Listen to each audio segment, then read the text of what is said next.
ఒక్కసారి కొమ్మూరి గోల్డ్ కి కాల్ చేయండి. తాకట్లో ఉన్న మీ బంగారాన్ని విడిపించి మార్కెట్ ప్రైస్ కి వాళ్ళు కొనుక్కుని మిగతా డబ్బులు మీకు ఇచ్చేస్తారు. అందరికీ నమస్కారం. నిన్న టీడీపీ ఆవిర్భవించి 44 సంవత్సరాలు అవుతున్న సందర్భంగా 44వ వార్షికోత్సవాన్ని ఘనంగా జరుపుకున్నారు. ఆ పార్టీ అధినేత చంద్రబాబు నాయుడు గారు వాళ్ళ పార్టీ కేంద్ర కార్యాలయంలో జెండా ఎగరేసి కార్యకర్తలను ఉద్దేశించి మాట్లాడారు. నారా లోకేష్ గారు మాట్లాడారు. వాళ్ళ పార్టీ రాష్ట్ర అధ్యక్షుడు పల్లా శ్రీనివాస్ మాట్లాడారు. సరే, కార్యకర్తలకే ఇంపార్టెన్స్, నాయకులను తయారు చేసే ఫ్యాక్టరీ తెలుగుదేశం, కార్యకర్తలకు ఇంపార్టెన్స్ ఇచ్చే నాయకులకి మాత్రమే మేము ప్రాధాన్యత ఇస్తాం, కార్యకర్తలకు ప్రాధాన్యత ఇవ్వని నాయకులు పార్టీని విడిచి వెళ్ళిపోవచ్చు, లేదా వాళ్ళు నాకు అవసరం లేదు అన్నట్టుగా కూడా చంద్రబాబు నాయుడు గారు సంకేతాలు పంపించాడు. పైగా ఇప్పుడు ఆంధ్రప్రదేశ్లో అసెంబ్లీ స్థానాలు పెరగబోతూ ఉన్నాయి. 263 స్థానాలకు 175 స్థానాల నుంచి పెరగబోతూ ఉన్నాయి. అందులో మహిళలకు 33% రిజర్వేషన్ రాబోతూ ఉంది. అంటే మహిళలకి దాదాపుగా 87 స్థానాలు రిజర్వేషన్ కింద రాబోతూ ఉన్నాయి. నిజానికి ఇప్పటి వరకు ఆంధ్రప్రదేశ్ అసెంబ్లీలో 175 స్థానాల్లో మహిళల శాతం 12% మాత్రమే. ఇప్పుడు ఏకంగా 87 స్థానాలకు మహిళలు పెరగబోతూ ఉన్నారు. 33% రిజర్వేషన్ ఫలితంగా 263 స్థానాల్లో. సో ఒక మంచి పరిణామం. వీటన్నిటిని కూడా చంద్రబాబు నాయుడు గారు వివరించారు. సరే, ఇదంతా పక్కన పెడితే తెలుగుదేశం పార్టీ 44 సంవత్సరాల ప్రస్థానం గురించి ఒకే రకంగా మాట్లాడుకోవాలి. ఇప్పుడు అనేక రాజకీయ పార్టీలు మన దేశంలో పుట్టాయి, కాలగర్భంలో కలిసిపోయాయి. జాతీయ పార్టీలు మాత్రమే కొంత మనుగడ కొనసాగించగలిగాయి. కాంగ్రెస్ పార్టీ సుదీర్ఘకాలంగా ఈ దేశంలో అధికారంలో ఉంది. ఇప్పటికీ ఆ పార్టీ మూలాలు ఉన్నాయి. ఆ పార్టీ కంటే ఒక మనుగడ ఉంది. కమ్యూనిస్ట్ పార్టీలు క్రమంగా భారత రాజకీయాల నుంచి నిష్క్రమించడం స్టార్ట్ అయ్యాయి. ఇప్పుడు దాదాపుగా కమ్యూనిస్టుల బలం ఒక కేరళ రాష్ట్రంలో మాత్రం అధికారంలో ఉన్నారు. అంతకుముందు పశ్చిమ బెంగాల్, కేరళ, త్రిపుర 3 రాష్ట్రాల అధికారంలో ఉన్నోళ్ళు ఇప్పుడు కేవలం కేరళకి మాత్రమే పరిమితం అయిపోయారు.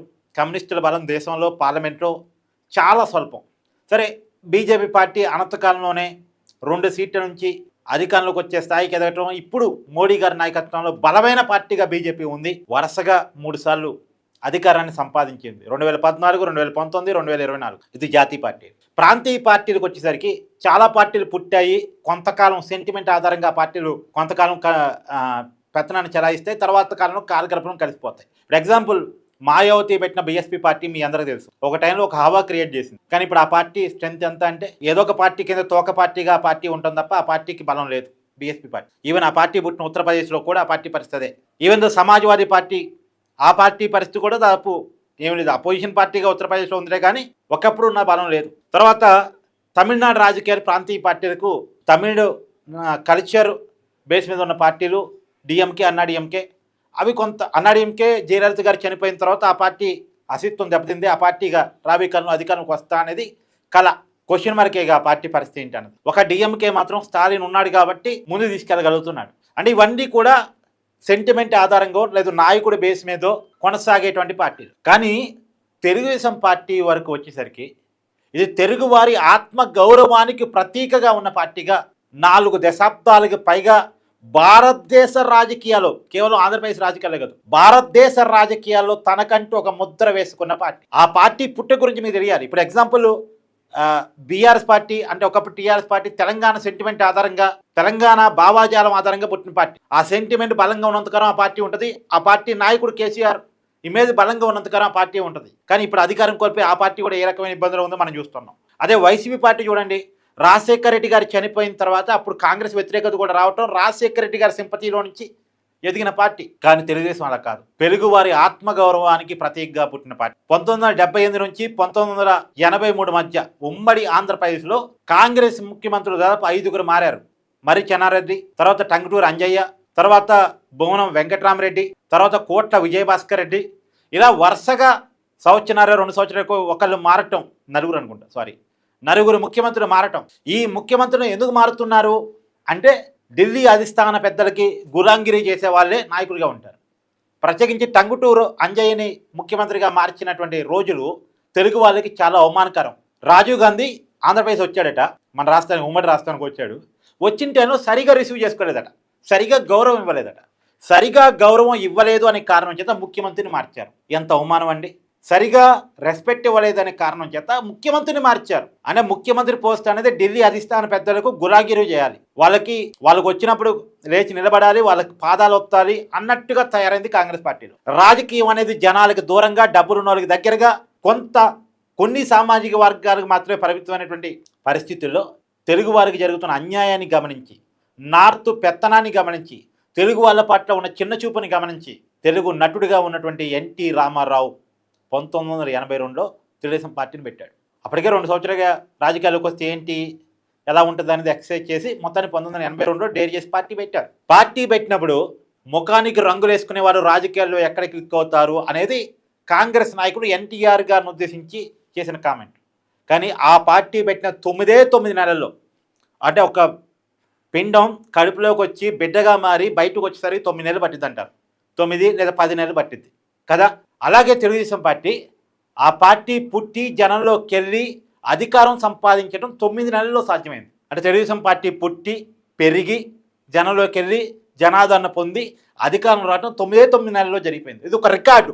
ఇప్పటి వరకు ఈ భారతదేశ చరిత్రలో అంత తక్కువ కాలంలో అధికారంలోకి వచ్చిన ఇంకొక రాజకీయ పార్టీ లేదు అంటే తెలుగుదేశం పార్టీ గొప్పతనం మనం అర్థం చేసుకోవాలి. సరే, 83లో అధికారంలోకి వచ్చారు, ఎన్టీ రామారావు ముఖ్యమంత్రి అయ్యారు.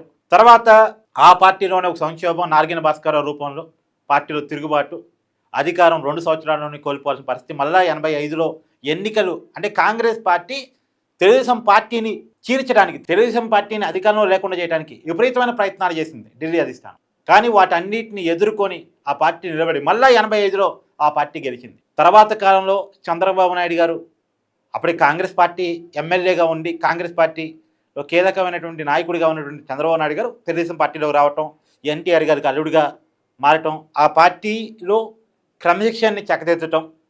ఆ పార్టీ 89 వరకు అధికారం ఉంది. 89లో అధికారాన్ని కోల్పోయింది 1989లో. అయినా సరే ఆ పార్టీ బలంగా పునాది వేసుకొని ఉంది. ఇప్పుడు ఒక విషయం ఇక్కడ మనం గొప్పగా చెప్పుకోవాల్సిందంటే, తెలుగుదేశం పార్టీ పుట్టినప్పుడు నాయకుడు ఎవరంటే చాలా డౌన్ గ్రేడ్ వర్గాల వాళ్ళ నాయకుడు. అప్పటి వరకు ఉన్న రాజకీయ నాయకులను ఎవరిని తీసుకొని వాళ్ళనే నాయకులుగా తెలుగుదేశం అనుకోలే. అప్పుడు హైదరాబాదు మార్కెట్లో తలసాని శ్రీనివాస్ యాదవ్ ఒక మార్కెట్ నడుపుతుండేవాడు, సికింద్రాబాద్ మార్కెట్. ఆ తలసాని శ్రీనివాస్ యాదవ్ని నాయకుడిని చేసి పడేశారు. తర్వాత పరటర్ రవి ఒక మాజీ మావోయిస్టు, లొంగిపోయిన మావోయిస్టు నాయకుడు, చదువుకున్న కుర్రవాడు, నువ్వు నాయకుడు అన్నారు. అయ్యన్న పాత్రుడు చదువుకున్న కుర్రవాడు, నువ్వు నాయకుడు అన్నారు. అంటే ఎక్కడ ఎవరు చదువుకొని కొద్దిగా సామాజిక స్పృహత ఉన్నారో వాళ్ళందరినీ నాయకులను చేసి పడేశారు ఎన్టీఆర్ రామారావు. చాలా చిన్న చిన్న వ్యక్తులు. తుమ్మల నాగేశ్వరరావు ఖమ్మం జిల్లాలో వ్యవసాయం చేసుకుంటుండేవాడు, పొలం దున్నుకుంటుండేవాడు, రైతు అవగాహన ఉంది. నువ్వే నాయకుడు అన్నాడు ఎన్టీ రామారావు. నాయకుడు అయిపోయాడు. ఇప్పుడు అయ్యన్ పాత్ర గారు స్పీకర్గా ఉన్నప్పుడు చెప్పారు, తెలుగుదేశం పార్టీలో ఒకసారి ఎన్టీ రామారావు గారిని కలవడానికి పోయాడట అయ్యన్ పాత్ర గారు. పోతే ఏం చదువుకున్నావు ఏంటి అవన్నీ అడిగిన తర్వాత నీవు ఏది సరిపోద్దా, ఏది సరిపోదు, అప్పటికి సరిపోదు నిజానికి. అయితే ఎన్నికలు వచ్చే పాటి సరిపోయింది సార్ అంటే నువ్వే ఎమ్మెల్యే అన్నాడట. ఎమ్మెల్యే అయిపోయాడు. అంటే చాలా చిన్న వాళ్ళు, డబ్బులు ఖర్చు పెట్టుకోలేని వాళ్ళు, డబ్బు రాజకీయాలు తెలవని వాళ్ళు, కేవలం చదువుకొని సమాజానికి ఏదో చేయాలనేటువంటి స్పృహ ఉన్నవాళ్ళు. ఇప్పుడు చూడండి, యనమల రామకృష్ణుడు, అయ్యన్న పాత్రుడు, అచ్చే నాయుడు, ఎర్ర నాయుడు, ప్రతిభా భారతి, బాలయోగి, తుమ్మల నాగేశ్వరరావు, గంగుల కమరాకరు, తలసాని శ్రీనివాస్ యాదవ్, కడియం శ్రీహరి, నాగం జనార్దన్ రెడ్డి. అంతెందుకండి, తెలంగాణకి మొట్టమొదటి ముఖ్యమంత్రి కేసీఆర్ టీడీపీ స్కూల్ నుంచి వచ్చినోడే, టీడీపీ స్కూల్లో ఎదిగినోడే. తర్వాత second CM Revanth Reddy TDP స్కూలింగే. ఇప్పటికీ చెప్పుకుంటాడు గర్వంగా టీడీపీ అనే స్కూలింగ్ నుంచి వచ్చినోడని రేవంత్ రెడ్డి. ఇప్పుడు కేసీఆర్ అయితే వాళ్ళ కొడుక్కి కేటీ రామారావు, తారక రామారావు పేరు ఎక్కడిది? నందమూరి తారక రామారావు పేరు, ఆ పేరే పెట్టుకున్నాడు కొడుక్కి. సరే, ఇప్పుడు తెలంగాణ ఉద్యమంలో దాన్ని బయటపడలేడు, అది పక్కన పెడితే ఆ ప్రేమ ఎప్పటికీ కేసీఆర్కి ఉంటుంది.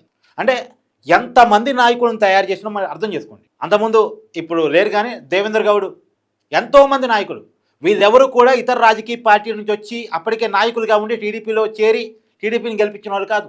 చాలా చిన్న వాళ్ళు నాయకులు అయిపోయారు. ఇవాళ మనం పెద్ద నాయకులు అనుకునే వాళ్ళంతా కూడా చాలా చిన్న స్థాయి నుంచి వచ్చిన వాళ్ళు. అది తెలుగుదేశం పార్టీ గొప్పతనం. ఆ పార్టీ అలా నిలబడింది. ఆ పార్టీ అలా నిలబడుతూ అనేక గెలుపులు, ఓటములు, సంక్షోభాలు అన్నీ ఎదుర్కొంటూ చివరికి జాతీయ రాజకీయాల్లో చక్రం తిప్పింది. ఇప్పుడున్న ఆంధ్రప్రదేశ్ ముఖ్యమంత్రి చంద్రబాబు నాయుడు గారు. ఇప్పుడు కాదు, ఎన్డీఏ ఇప్పుడేదో టీడీపీ మీద ఆధారపడి ఉందని ఇప్పుడు మనం చెప్పుకోవడం కాదు. ప్రాంతీయ పార్టీని అన్నింటినీ కలిపి ఎన్డీఏ కూటమి పెట్టి, అదే వాజ్పేయి గారు ప్రధానిగా ఉన్న టైంలో ఎన్డీఏ కన్వీనర్గా చంద్రబాబు నాయుడు గారు ఉన్నారు. ఎన్డీఏ కన్వీనర్గా అప్పుడు మోడీ గారు గుజరాత్ సీఎం, ఉమ్మడి రాష్ట్రానికి చంద్రబాబు నాయుడు గారు సీఎం ప్లస్ ఎన్డీఏకి కన్వీనర్. అంటే మోడీ గారి కంటే కూడా చంద్రబాబు నాయుడు గారు సీనియర్ రాజకీయ నాయకులు. సరే, ఇది ప్రాంతీయ పార్టీ కాబట్టి చంద్రబాబు నాయుడు గారి ప్రస్థానం ఇక్కడ ఆగిపోయింది. మోడీ గారిది జాతీయ పార్టీ కాబట్టి ఆయన ప్రధాని కాగలిగారు. అంటే తెలుగుదేశం ప్రస్థానం గురించి ఒక టైంలో లోక్సభలో కాంగ్రెస్ కాక ఎక్కువ మంది ఎంపీలు ఉన్న రెండో పెద్ద పార్టీగా టీడీపీ ఉంది ఒక టైంలో. కాకపోతే ఎంత అవునన్నా కాదన్నా ఈ ఉమ్మడి రాష్ట్రంలోనే తెలుగు వాళ్ళ మాత్రమే కదా పోటీ చేసే టీడీపీ, మిగతా చోట పోటీ చేయదు కదా, ఇక ప్రాంతీయ పార్టీ కదా, ఇక ఆ పరిమితుల్లో ఉండిపోయింది. కానీ బలంగా పునాదేసుకుంది, బలమైన పునాదేసుకుంది. తెలుగువాడంటే ఏందో ప్రపంచానికి చాటింది.